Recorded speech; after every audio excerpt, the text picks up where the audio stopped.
शुभ प्रभात मेरे प्यारे बच्चों। मैं नेहा तिवारी आज की हिंदी की ऑनलाइन क्लासेस में आप सबका स्वागत करती हूँ। बच्चों, आज हिंदी विषय में हम पाठ 15 नौकर जिसका भाग 2 पढ़ने वाले हैं और इसकी लेखिका आप सब जानते हैं अनु बंदोपाध्याय जी। आइए देखते हैं यहाँ पे गांधी जी से जुड़ी हमें और कौन कौन सी बातों का पता चलता है।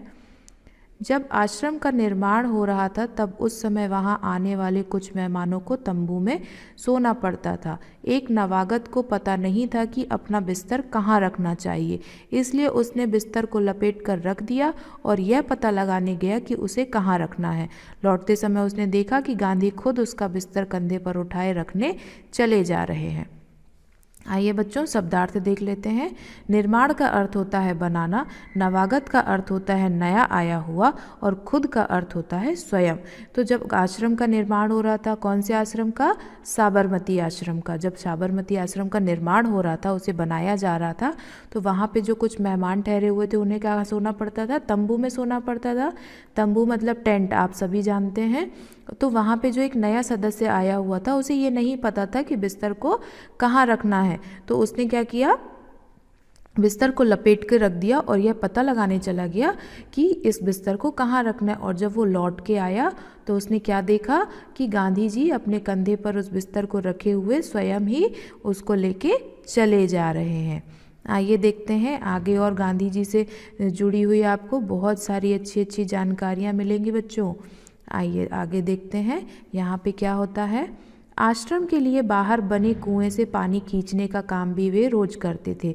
एक दिन गांधी कुछ अस्वस्थ थे और चक्की पर आटा पीसने के काम में हिस्सा बटा चुके थे। उनके एक साथी ने उन्हें थकावट से बचाने के लिए अन्य आश्रमवासियों की सहायता से सभी छोटे बड़े बर्तनों में पानी भर डाला। गांधी को यह बात पसंद नहीं आई और मन में उन्हें कुछ ठेस भी लगी।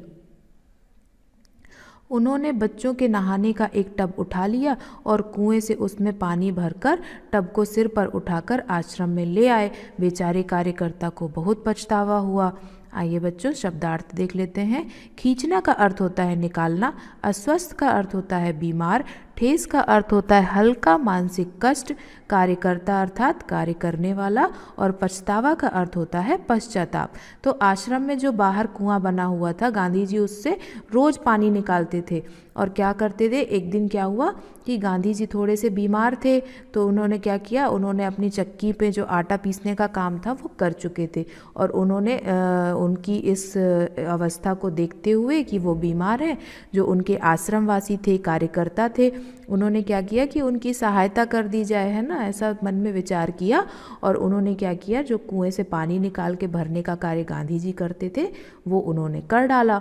लेकिन गांधी जी ने जैसे ही देखा कि सारे बर्तन भर दिए गए हैं तो उन्हें क्या हुआ, मन में थोड़ी सी ठेस लगी, मतलब थोड़ा सा बुरा लगा। और उन्होंने क्या किया कि नहाने का एक टब उठाया और उसमें पानी भर डाला और उसको अपने सिर पर रख कर ले आए। ठीक है। और बेचारे जो कार्यकर्ता थे, कार्य करने वाले जो व्यक्ति थे, वो क्या हुआ, उन्हें बहुत पछतावा हुआ, बहुत पश्चाताप हुआ। आइए देखते हैं आगे गांधी जी के और कार्यों के बारे में जानते हैं कि गांधी जी और क्या क्या कार्य करते थे। शरीर में जब तक बिल्कुल लाचारी ना हो तब तक गांधी को यह बात बिल्कुल पसंद नहीं थी कि महात्मा या बूढ़े होने के कारण उनको अपने हिस्से का दैनिक शारीरिक श्रम ना करना पड़े। उनमें हर प्रकार का काम करने की अद्भुत क्षमता और शक्ति थी। वह थकान का नाम भी नहीं जानते थे। दक्षिण अफ्रीका में बोअर युद्ध के दौरान उन्होंने घायलों को स्ट्रेचर पर लादकर एक एक दिन में 25-25 मील तक ढोया था। वह मीलों पैदल चल सकते थे। आइए बच्चों, शब्दार्थ देख लेते हैं। लाचारी का अर्थ होता है मजबूरी, दैनिक का अर्थ होता है प्रतिदिन होने वाला, श्रम का अर्थ होता है मेहनत, अद्भुत का अर्थ होता है अनोखा और क्षमता का अर्थ होता है योग्यता। बच्चों यहाँ पे देखिए क्या कहा है कि गांधी जी जब उनको ये बिल्कुल चीज़ें पसंद नहीं थी, है ना, कि कोई मजबूरी का फ़ायदा उठाए, है ना। अगर कोई बूढ़ा है, उन्हें यह लगता था कि मैं बूढ़ा हूँ, इसका यह मतलब नहीं है कि मैं इसका फ़ायदा उठाऊँ, है ना। और जो डेली है ना, दैनिक मतलब अगर आपकी भाषा में सरल शब्दों में डेली कहते हैं ना, प्रतिदिन होने वाला कार्य, तो उन्हें क्या अच्छा नहीं लगता था कि कोई भी मजबूरी का फ़ायदा उठाए और अपना जो प्रतिदिन करने वाला कार्य है ना, जो मेहनत है, और उसे उस कार्य को ना करना पड़े, ये उन्हें बिल्कुल पसंद नहीं था। और उन्हें क्या था, हर काम को करने की उनमें बहुत ही अनोखी योग्यता थी और शक्ति थी। वे थकान के बारे में बिल्कुल भी नहीं सोचते थे, है ना, क्योंकि वो उन्हें थकान लगती ही नहीं थी। जब तक आप मन से विचार नहीं करेंगे तब तक आप उस कार्य के बारे में ज़्यादा नहीं सोच सकते। तो गांधी जी क्या करते थे, थकान के बारे में सोचते ही नहीं थे, इसलिए उनको थकान नहीं लगती थी। जो दक्षिण अफ्रीका में बोअर युद्ध हुआ था उसमें उन्होंने क्या किया था, घायलों को स्ट्रेचर में रखकर 25-25 मील तक उनको पैदल लेके गए थे। आइए आगे देखते हैं बच्चों, गांधी जी ने और क्या क्या कार्य किए थे। दक्षिण अफ्रीका में जब वे टॉल स्टॉय बाड़ी में रहते थे तब पास के शहर में कोई काम होने पर दिन में अक्सर 42 मील तक पैदल चलते थे। इसके लिए वे घर में बना कुछ नाश्ता साथ लेकर सुबह 2 बजे ही निकल पड़ते थे। शहर में खरीदारी करते और शाम होते होते वापस फार्म पर लौट आते थे। उनके अन्य साथी भी उनके इस उदाहरण का खुशी खुशी अनुकरण करते थे। आइए बच्चों शब्दार्थ देख लेते हैं। बाड़ी का अर्थ होता है घर या मकान और अनुकरण का अर्थ होता है नकल। दक्षिण अफ्रीका में जब गांधी जी रहते थे तो शहर में आसपास उन्हें अगर कोई काम होता था तो वो दिन में क्या करते थे, काम होने पर अक्सर 42 मील तक पैदल चलते थे। बच्चों 42 मील बहुत ज़्यादा होता है। 1 मील का मतलब होता है 1.6 किलोमीटर लगभग, ठीक है। तो 42 मील लगभग हो जाता है 65 किलोमीटर के आसपास, है ना बच्चों, लगभग 65 किलोमीटर। तो गांधी जी जो थे वो लगभग 65 किलोमीटर पैदल चलते थे और वो क्या करते थे, घर से बना हुआ कुछ नाश्ता ले लेते थे और उन्हें पैदल जाना होता था, इसलिए वो क्या करते थे, सुबह 2 बजे ही निकल जाते थे और शहर में खरीदारी करते थे और शाम होते होते वो अपने घर वापस लौट आते थे। और उनका ये जो उदाहरण था इस तरीके से काम करने का, तो उनके जो मित्र होते थे, जो साथी होते थे, वो क्या करते थे, खुशी खुशी उनकी नकल करते थे, क्योंकि गांधी जी बहुत अच्छा कार्य करते थे। आइए देखते हैं गांधी जी ने और क्या क्या कार्य किए हैं, क्योंकि यहाँ पे तो जान के बहुत ही अच्छा लग रहा है कि गांधी जी ने कितने सारे कार्य किए हैं, है ना, और बहुत अच्छे अच्छे कार्य किए हैं। एक बार किसी तालाब की भराई का काम चल रहा था जिसमें गांधी के साथी लगे हुए थे। एक सुबह काम खत्म करके वे लोग फावड़े, कुदाल और टोकरियां जब वापस लौटे तो देखते हैं कि गांधी ने उनके लिए तश्तरियों में नाश्ते के लिए फल आदि तैयार करके रखे हैं। एक साथी ने पूछा, आपने हम लोगों के लिए यह सब कष्ट क्यों किया? क्या यह उचित है कि हम आपसे सेवा कराएं? गांधी ने मुस्कुराकर उत्तर दिया, क्यों नहीं, मैं जानता था कि तुम लोग थके मांदे लौटोगे। तुम्हारा नाश्ता तैयार करने के लिए मेरे पास खाली समय था। आइए बच्चों शब्दार्थ देख लेते हैं। तस्तरी का अर्थ होता है बड़ी प्लेट और थके मांदे मतलब थके हुए, बहुत ज़्यादा थके हुए, है ना। तो क्या हुआ, एक बार जब तालाब की भराई मतलब तालाब को भरने का कार्य हो रहा था तब गांधी जी वहाँ पे साथ में कार्य करा रहे थे। और एक दिन क्या हुआ, जब काम खत्म करके उनके जो मित्र थे वो फावड़ा, कुदाल, टोकरियाँ, है ना, जो खुदाई के लिए जो सामग्री की ज़रूरत थी वो सब लेकर जब वापस लौटे तो उन्होंने क्या देखा कि बड़ी बड़ी प्लेटों में गांधी जी ने उनके लिए नाश्ता करने के लिए फल आदि काट के रखे हैं, है ना। और जब उनके साथी ने पूछा कि आपने ये कष्ट क्यों किया हमारे लिए, है ना, ये चीज़ अच्छी नहीं है कि हम आपसे सेवा कराएं, तो गांधी जी ने क्या उत्तर दिया कि मुझे पता था कि तुम लोग बहुत थके हुए आओगे इसलिए, और तुम्हारा नाश्ता तैयार करने के लिए मेरे पास समय भी था, है ना। इस तरीके से गांधी जी ने उत्तर दिया। देखिए किस तरीके का व्यवहार था गांधी जी का अपने मित्र के प्रति, है ना। हमें भी इसी तरीके से अपने साथियों के साथ व्यवहार करना चाहिए, उनका ख्याल रखना चाहिए। आइए देखें आगे।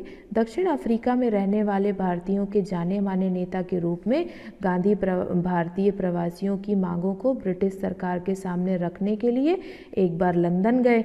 वहां उन्हें भारतीय छात्रों ने एक शाकाहारी भोज में निमंत्रित किया। छात्रों ने इस अवसर के लिए स्वयं ही शाकाहारी भोजन तैयार करने का निश्चय किया था। आइए बच्चों यहाँ पे देखते हैं। प्रवासी का अर्थ होता है परदेश में रहने वाला, अवसर का अर्थ होता है मौका और निश्चय का अर्थ होता है निर्णय। एक बार क्या हुआ, दक्षिण अफ्रीका में जो भारतीय रहते थे जो है ना, तो उनके लिए क्या हुआ, ब्रिटिश सरकार के सामने अपनी मांगें रखने के लिए एक बार वो लंदन गए।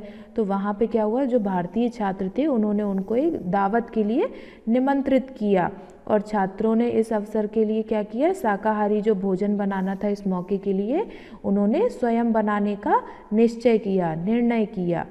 ठीक है बच्चों, फिर देखते हैं आगे और क्या होता है फिर आखिर, है ना। तीसरे पहर 2 बजे एक दुबला पतला और छरहरा आदमी आकर उनमें शामिल हो गया और तस्तरियां धोने, सब्जी साफ करने और अन्य छुटपुट काम करने में उनकी मदद करने लगा। बाद में छात्रों का नेता वहां आया तो क्या देखता है कि वह दुबला पतला आदमी और कोई नहीं, उस शाम को भोज में निमंत्रित उनके सम्मानित अतिथि गांधी थे। ठीक है बच्चों, आइए शब्दार्थ देख लेते हैं। पहर का अर्थ होता है समय, छरहरा का अर्थ होता है फुर्तीला, भोज का अर्थ होता है दावत, निमंत्रित का अर्थ होता है बुलाया हुआ और अतिथि का अर्थ होता है मेहमान। तीसरे पहर मतलब दोपहर के समय, है ना, 3-4 पहर होते हैं ना, सुबह, दोपहर, शाम, रात। तो यहाँ पे क्या हुआ, दोपहर के बाद, है ना, तीसरे पहर में शाम के समय 2 बजे के बाद, है ना, 2 बजे एक दुबला पतला और छरहरा आदमी कहाँ पहुँचा, उनके ग्रुप में जाके, उनके समूह में जाके शामिल हो गया और क्या करने लगा, जो प्लेट थी, थालियाँ थी, उनको धोने लगा, सब्जी साफ करने लगा और छोटे मोटे जो और कार्य थे उसमें उन सबकी मदद करने लगा। और बाद में जब वहाँ छात्रों का नेता आया तो उसने क्या देखा कि वो दुबला पतला आदमी और कोई नहीं, कौन था, उस शाम की दावत में जिन्हें बुलाया गया था, है ना, वो अतिथि गांधी थे, है ना, स्वयं गांधी थे। गांधी जी उन लोगों की मदद करने के लिए वहाँ चले गए थे। गांधी दूसरों से काम लेने में बहुत सख्त थे, लेकिन अपने लिए दूसरों से काम कराना उन्हें नापसंद था। एक बार एक राजनीतिक सम्मेलन में गांधी जब अपने डेरे पर लौटे तो रात हो गई थी। सोने से पहले वे अपने कमरे का फर्श बुहार रहे थे। उस समय रात के 10 बजे थे। एक कार्यकर्ता ने दौड़कर गांधी के हाथ से बुहारी ले ली। आइए बच्चों शब्दार्थ देख लेते हैं। सख्त का अर्थ होता है कठोर, डेरा का अर्थ होता है निवास स्थान, बुहारना का अर्थ होता है झाड़ू लगाना और बुहारी का अर्थ होता है झाड़ू। तो क्या हुआ, गांधी जी जो थे वो दूसरों से काम लेने में क्या थे, बहुत कठोर थे, है ना, जो दृढ़ निश्चयी होते हैं उस तरीके से थे वो, है ना। लेकिन वो अपने लिए दूसरों से काम कराना उनको बिल्कुल भी पसंद नहीं था, बिल्कुल अच्छा नहीं लगता था। एक बार वो किसी राजनीतिक सम्मेलन के लिए कहाँ गए थे, कहीं गए थे और वहाँ से फिर वो अपने डेरे मतलब जहाँ वो रुके हुए थे उस स्थान पर लौटे तो रात हो गई थी। और सोने से पहले वो क्या करते थे, अपने कमरे के फर्श को साफ करते थे, मतलब उसमें झाड़ू लगाते थे, बुहारते थे। तो उस समय क्या हो गया था, उस दिन रात के 10 बज गए थे और एक कार्यकर्ता ने उन्हें जैसे ही देखा तो क्या किया, उनके हाथ से झाड़ू ले लिया। देखिए फिर आगे क्या होता है झाड़ू लेने के बाद। जब गांधी गांवों का दौरा कर रहे होते उस समय रात को यदि लिखते समय लालटेन का तेल खत्म हो जाता तो वह चंद्रमा की रोशनी में ही पत्र पूरा कर लेना ज़्यादा पसंद करते थे, लेकिन सोते हुए अपने किसी थके हुए साथी को नहीं जगाते थे। ठीक है बच्चों, आइए शब्दार्थ देखते हैं। दौरा का अर्थ होता है भ्रमण। तो गांधी जी क्या करते थे, जब भ्रमण में जाते थे तो उस समय उनको रात हो जाती थी और लिखते समय यदि लालटेन का तेल, ये देखिए बच्चों लालटेन ये दिख रही है ना, आप सभी ने देखी होगी अपने समय में कहीं ना कहीं किसी के घर में इस तरीके की लालटेन। तो जब लालटेन का तेल खत्म हो जाता था तो वो क्या करते थे, चंद्रमा की रोशनी में ही पत्र लिख देते थे, लेकिन किसी थके हुए अपने साथी को उन्हें जगाना अच्छा नहीं लगता था। ठीक है बच्चों, और ये अच्छी बात भी नहीं है किसी को जगाया जाए इस तरीके से सोते हुए समय में, है ना। नवा खाली पद यात्रा के समय गांधी ने अपने शिविर में केवल 2 आदमियों को ही रहने की अनुमति दी। इन दोनों को यह नहीं मालूम था कि खाखरा कैसे बनाया जाता है। इस पर गांधी स्वयं रसोई में जा बैठे और निपुण रसोइये की तरह उन्होंने खाखरा बनाने की विधि बताई। उस समय गांधी की अवस्था 78 वर्ष की थी। आइए बच्चों शब्दार्थ देख लेते हैं। निपुण का अर्थ होता है कुशल, रसोइया अर्थ होता है खाना बनाने वाला और अवस्था का अर्थ होता है उम्र। नवा खाली जो उनकी पद यात्रा थी बच्चों, उस समय क्या हुआ, गांधी जी अपने शिविर में केवल उन्होंने 2 आदमियों को ही रहने की अनुमति दी थी, है ना।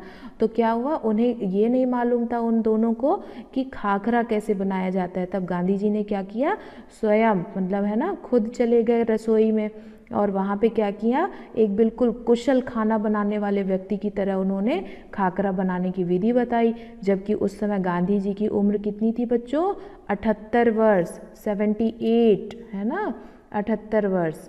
चलिए बच्चों, कैसा लगा आपको ये पार्ट का भाग 2, पार्ट नौकर जो है उसका भाग 2। उम्मीद है आप सबको पसंद आया होगा। धन्यवाद।